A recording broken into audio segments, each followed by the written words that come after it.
আজকের ভিডিওতে কথা বলবো খুবই কমন একটা সমস্যা নিয়ে। যারা আমরা IELTS এর প্রস্তুতি নিচ্ছি, তাদের 10 জনের মধ্যে চান্সেস আর 8 জনই এই সমস্যাটা ফেস করেন। এই সমস্যাটা আসলে কি? তা হচ্ছে, স্যার আমি তো প্র্যাকটিস করি কিন্তু স্কোর তো ইমপ্রুভ হয় না। যদিও এই টপিকটার উপর আরেকটা ভিডিও আছে, আপনারা সেটা দেখতে পারেন, আমি লিঙ্কটা অ্যাড করে দিয়ে দিব। তবে আজকের ভিডিওতে আমি একটু ভিন্ন পার্সপেক্টিভ থেকে কথা বলবো। যে না, আপনি প্র্যাকটিস করতেছেন, তাহলে তো আপনার স্কোর ইমপ্রুভ হওয়া উচিত। কিন্তু কেন ইমপ্রুভ হচ্ছে না? এখন প্রশ্ন হচ্ছে, আপনার এই প্র্যাকটিসটা কতটুকু কোয়ালিটি প্র্যাকটিস হচ্ছে? আপনি পড়তে বসছেন, পড়তে বসার পরই আপনি 10 মিনিট পড়ছেন, আপনার ফোনে হোয়াটসঅ্যাপে একটা নোটিফিকেশন আসছে, আপনি চেক করতে গেলেন। গিয়ে দেখা গেল আপনার 10 মিনিট এখানে শেষ। আচ্ছা, আপনি এটা রেখে আপনি আবার পড়তে বসলেন। আরও 20 মিনিট পড়লেন। এখন মনে হলো যে না, একটু ফেসবুকিং করে আসি। আপনি যখনই ফেসবুকে ঢুকলেন, আপনি আর এখানে আরও 1 ঘন্টা নাই। তো যদি আপনি এইভাবে প্র্যাকটিস করেন, এই প্র্যাকটিস কি আপনাকে কোনো জায়গায় নিয়ে যেতে পারবে? এই প্র্যাকটিস কি আপনার স্কিল বা আপনার স্কোর ইমপ্রুভ করতে পারবে? আপনি বলুন। সো আপনি যখন প্র্যাকটিস করতেছেন, একটু চিন্তা করুন এই প্র্যাকটিসটা অ্যাকচুয়ালি কতটুকু কোয়ালিটি প্র্যাকটিস হচ্ছে। এই প্র্যাকটিস করতে গিয়ে আপনি কতবার ফোন হাতে নিচ্ছেন? এই প্র্যাকটিস করতে গিয়ে আপনি কতবার হোয়াটসঅ্যাপে নোটিফিকেশনের চেক করতেছেন? তো যদি এইভাবে প্র্যাকটিস করেন, আপনি তো 5 ঘন্টা 6 ঘন্টা পড়াশোনা করেও আলটিমেটলি তো খুব একটা লাভ হচ্ছে না। আমি কোনো একটা জায়গায় পড়ছিলাম যে মানুষের কোনো একটা কাজে ফোকাস আসতে 10 to 15 মিনিটসের মতো সময় লাগে। মানে আপনি 10 থেকে 15 মিনিট একটা জিনিস পড়বেন, দেন আপনার কনসেন্ট্রেশন এটা আসবে। কিন্তু ওই কনসেন্ট্রেশন ব্রেক হতে সময় কতক্ষণ লাগে? ইট টেকস এ ন্যানো সেকেন্ড। তার মানে আপনি 20 মিনিট সময় ধরে একটা জিনিসে কনসেন্ট্রেট করার চেষ্টা করতেছেন। 20 মিনিট পরে হয়তোবা আপনি একটু বুঝতে পারছেন। ওই সময় আপনার ফোনে একটা নোটিফিকেশন আসলো। আপনি এটা চেক করতে গেলেন। শেষ। আপনার কনসেন্ট্রেশন এখানেই শেষ। তাহলে এই প্র্যাকটিস করে তো আমার অ্যাকচুয়ালি স্কোর ইমপ্রুভ হবে না। সো আমরা যখন প্র্যাকটিস করব, আমরা অবশ্যই খেয়াল রাখবো আমাদের এই প্র্যাকটিসটা যাতে কোয়ালিটি প্র্যাকটিস হয়।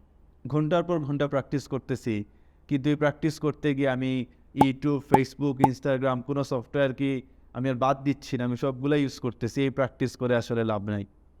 আমি তো আমার ব্যাচেসগুলোতে বলি যে না, তুমি আইএলসের স্টুডেন্ট, তুমি আইএলস দিয়ে একটা ভালো জায়গায় যাওয়ার চিন্তা করতেছো, কিন্তু ওই আইএলসের জন্য তুমি ফেসবুক ছাড়তে পারতেছো না, আইএলসের জন্য তুমি ইনস্টাগ্রাম ছাড়তে পারতেছো না।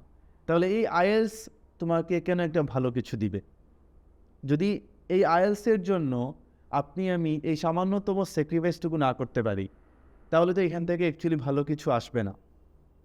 সো যাদের সামনে এক্সাম আছে বা যারা রিসেন্টলি আইএলস প্রিপারেশন শুরু করছেন, এক্সাম দেওয়ার আগ পর্যন্ত ফেসবুক, ইনস্টাগ্রাম, মেসেঞ্জার এইগুলো একটু ডিঅ্যাক্টিভেট করে রাখেন।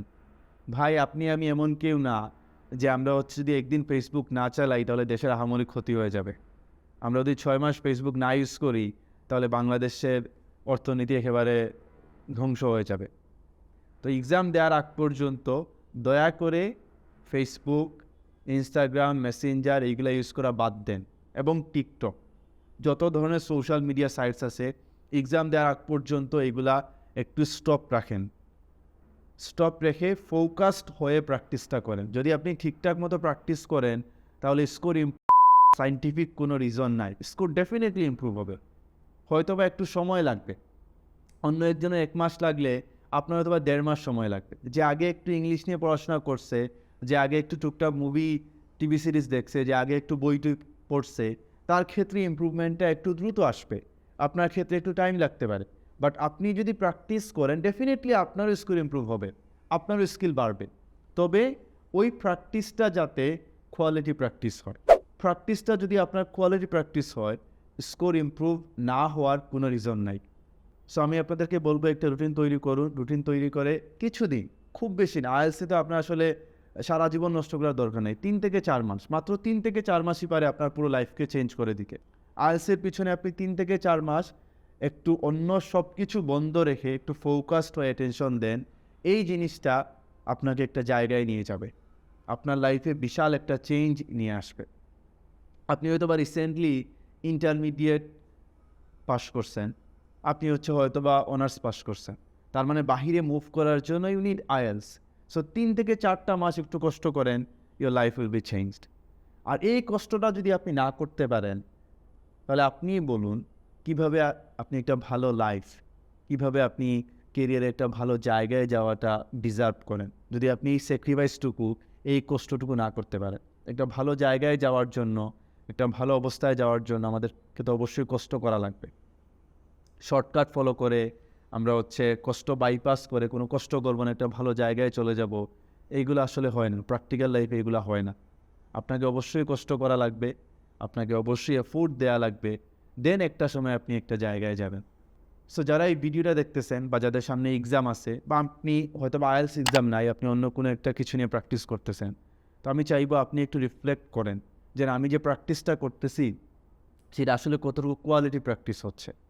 যদি কোয়ালিটি প্র্যাকটিস হয়, you will definitely see results. So I guess আপনারা আপনাদের প্রশ্নের আনসারটা পাইছেন যে প্র্যাকটিস করতেছি কিন্তু কেন ইমপ্রুভ হচ্ছে না। Thanks for watching, I'll see you soon with a new video.